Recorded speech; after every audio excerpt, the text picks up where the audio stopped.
Book of Esper के episode number 653 की शुरुआत वहीं से होती है जहां से पिछला चैप्टर एंड हुआ था। और इस चैप्टर में कुछ पार्ट पिछले चैप्टर का भी है, तो मैं उसे भी एक्सप्लेन कर दे रहा हूं। और इस चैप्टर की शुरुआत में वेनरेबल यान जूफेन से बोलते हैं, ईस्टर्न साइड का कमांड मेरे हाथ में था और वहाँ की सिचुएशन ठीक नहीं है, और अगर ऐसा ही चलता रहा तो हम लोग हार जाएंगे, हमें यहाँ से निकलना पड़ेगा। और डीमन स्कीमिंग सेक्ट का एक और वेनरेबल बोलता है, वेस्टर्न साइड हम लोग ऑलमोस्ट हार चुके हैं और हेवन साइकिल एल्डर्स के जहाँ तक अटैक पहुँच रहे हैं वहाँ पर सभी डिसाइपल्स मर रहे हैं, हम लोग इसको और नहीं झेल सकते। और क्विलेंग के मास्टर बोलते हैं, स्टीवर्ड जू अब चारों तरफ से रास्ते बंद हो चुके हैं, हमें अपने फोर्सेस को यूनाइट करना चाहिए और यहाँ से निकल जाना चाहिए। जिस पर जूफेन कहता है, हमारा प्लान था कि हम अंदर से इन पर अटैक करेंगे, लेकिन अब हम सभी इनके डिफेंसिव एरिया में फंस चुके हैं और अब हमारे पास एक ही ऑप्शन है कि हम डेथ तक फाइट करें, या फिर मरेंगे या फिर जीतेंगे, लेकिन भागेंगे नहीं। जूफेन के ये बोलने के बाद वहाँ का पूरा माहौल ऑकवर्ड सा हो जाता है और कोई कुछ नहीं बोलता। लेकिन वेनरेबल यान जूफेन से बोलते हैं, अब हमें क्या करना चाहिए, क्या हम सच में डेथ तक लड़ाई करें? जिस पर जूफेन बोलता है, ऑफ कोर्स नहीं, हमें सिर्फ लीडर को टेक डाउन करना है और बाकी का काम अपने आप हो जाएगा। और सभी लोग मिस्टिकल हेवन सेक्ट के लीडर की तरफ देखने लगते हैं और मिस्टिकल हेवन सेक्ट का लीडर हंसते हुए बोलता है, तुम मुझे मारना चाहते हो, तुम मेरे यहाँ कभी पहुँच ही नहीं पाओगे। और सेक्ट लीडर की बात पर वेनरेबल यान बोलते हैं, हम जब ट्राई ही नहीं करेंगे तो हमें पता कैसे चलेगा।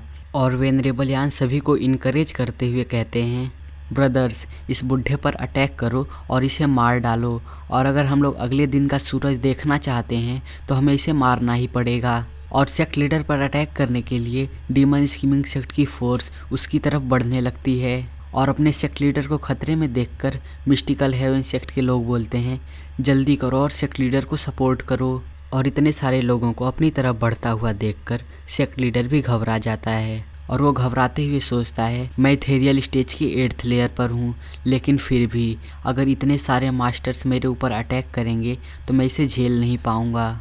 और जो लोग सेक्ट लीडर के ऊपर अटैक कर रहे होते हैं उनके ऊपर चारों हाई वेनरेबल्स का अर्थ ड्रैगन अटैक कर देता है और वो सभी लोग एक एक करके वहीं पर मरने लगते हैं। और वेनरेबल यान चिंता करते हुए कहते हैं, हेवनली साइकिल एल्डर्स वो लोग यहाँ पर इतनी जल्दी कैसे पहुँच गए? और डीमन स्कीमिंग सेक्ट को ऐसे होपलेस देखकर सेक्ट लीडर खुश होते हुए बोलता है, जूफेन तुम मुझे कभी भी नहीं मार सकते, और जब मिस्टिकल हेवन सेक्ट के 4 गार्डियंस आ जाएं तो तुम बच भी नहीं सकते, और अगर तुम मुझे मारना चाहते हो तो पहले तुम्हें हमारे गार्डियन से फाइट करनी पड़ेगी। और सेक्ट लीडर के बेटे की भी हालत ठीक नहीं होती, तब भी वो पागलों की तरह बोलता है, जूफेन तुम डीमन, तुमने मेरी जूनियर सिस्टर को मैनिपुलेट किया है और तुम तो एक कुत्ते से भी नीचे हो, मैं तुम्हें जल्दी ही छोटे छोटे टुकड़ों में फाड़ दूंगा और भेड़ियों को खिला दूंगा। उनके किसी भी बात का रिप्लाई जूफेन नहीं देता है, लेकिन फिर वो अचानक से आगे आते हुए बोलता है, तुमने मुझे मजबूर कर दिया है, इसीलिए अब बाद में रिग्रेट मत करना, अब मैं अपने फाइनल एज को निकालने वाला हूँ। और जूफेन को आगे जाता हुआ देखकर वेनरेबल यान बोलते हैं, जूफेन अब क्या तुम खुद से फाइट करने वाले हो? और कियानिंग भी निराश होते हुए कहती है, अगर तुम खुद से भी फाइट करने वाले हो तो इससे क्या ही डिफरेंस होगा, ये 4 वेनरेबल्स ये एक्सट्रीमली पावरफुल हैं और तुम इनके मैच नहीं हो। जिस पर क्विलेंग उसे हौसला देते हुए कहता है कि यानिंग तुम स्टीवर्ड जू के पावर्स को अंडर एस्टिमेट मत करो, उनके पास अभी एक अल्टीमेट मूव है और तुमने तो अभी स्टीवर्ड जू के ब्लैक फ्लेम को देखा ही नहीं है, उसके आगे कोई भी एनिमी नहीं टिक सकता। और ब्लैक फ्लेम का नाम सुनकर जूफेन बोलता है, मैं अभी इसको समन नहीं कर सकता क्योंकि इसको बनाने के लिए डेसिमेटिंग गोल्डन फ्लेम और अज्यूरे फ्लेम को पर्पल लाइटनिंग के साथ मिलाना पड़ता है, लेकिन इस समय मेरे पास गोल्डन फ्लेम ना के बराबर है। और इसके बाद 4 हाई वेनरेबल्स की नज़र जूफेन पे जाती है और उनमें से एक बोलता है, अच्छा तो तुम इस लड़ाई के बॉस हो, तो मुझे दिखाओ तुम्हारे जैसा एक बच्चा हमारा क्या कर सकता है। और सेक्ट लीडर का बेटा और अकड़ में आते हुए कहता है, जूफेन अगर तुम्हारे अंदर हिम्मत है तो आओ और हमारे वेनरेबल्स को चैलेंज करो, लेकिन इससे कोई भी फ़र्क नहीं पड़ने वाला है क्योंकि तुम अब मरने वाले हो। जिस पर जूफेन उन लोगों से बोलता है, मुझे तुम सबको डिसअपॉइंट करना होगा क्योंकि मैं फ़ाइट नहीं करने वाला हूँ, लेकिन मैं अब अपने एस को बाहर निकालने वाला हूँ और तुम लोग याद रखना कि तुमने मुझे ये करने पर मजबूर किया है, इसीलिए बाद में रोना मत। और फिर जूफेन अपने रिंग में से गू सेंटोंग को निकालता है और वो आने के बाद सबसे पहला सवाल जूफेन से पूछता है, डैड तुम्हें इतना लंबा समय कैसे लग गया, मैं लगभग सो ही गया था। जिस पर जूफेन भी हंसते हुए कहता है, तुम तो हमारे एस हो, मैं तुम्हें सबसे पहले उनको कैसे दिखा सकता हूँ, इसीलिए मुझे कुछ समय इंतज़ार करना पड़ा।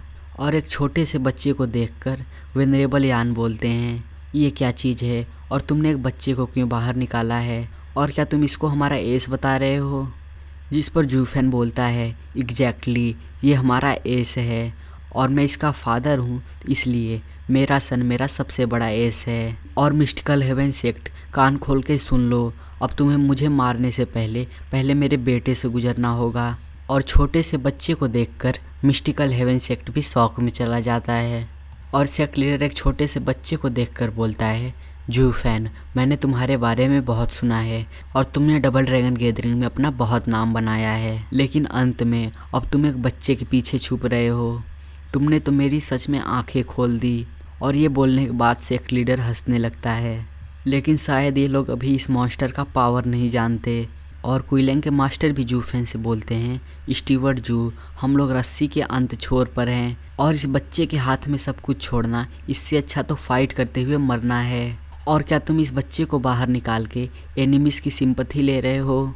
और वेनरेबल यान भी जूफेन से क्वेश्चन करते हुए बोलते हैं, एग्जैक्टली ये तो एक सिर्फ बच्चा है और अगर ये यहाँ से भाग जाता है और हमारा बाद में आकर रिवेंज लेगा तो ये तो अच्छा ही होगा।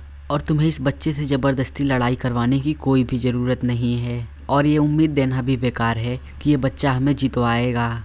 और गू सेंटोंग भी इन लोगों के ताना बहुत देर से सुन रहा होता है और वो गुस्सा करते हुए बोलता है, तुम मोटे कमीने, अगर तुम एक शब्द और बोलोगे तो मैं तुम्हारा सिर उखाड़ कर उससे फुटबॉल खेलूँगा।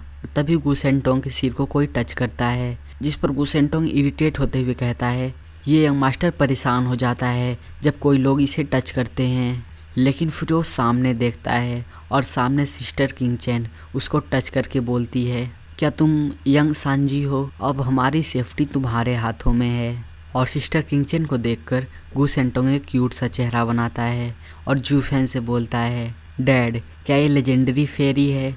और फेरी मतलब परी होता है। और गू सेंटोंग के ये बोलने के साथ ही ये चैप्टर एंड हो जाता है। और अगर आपको अगला चैप्टर जल्दी से जल्दी चाहिए तो इस चैनल को सब्सक्राइब करके इस वीडियो को लाइक कर देना।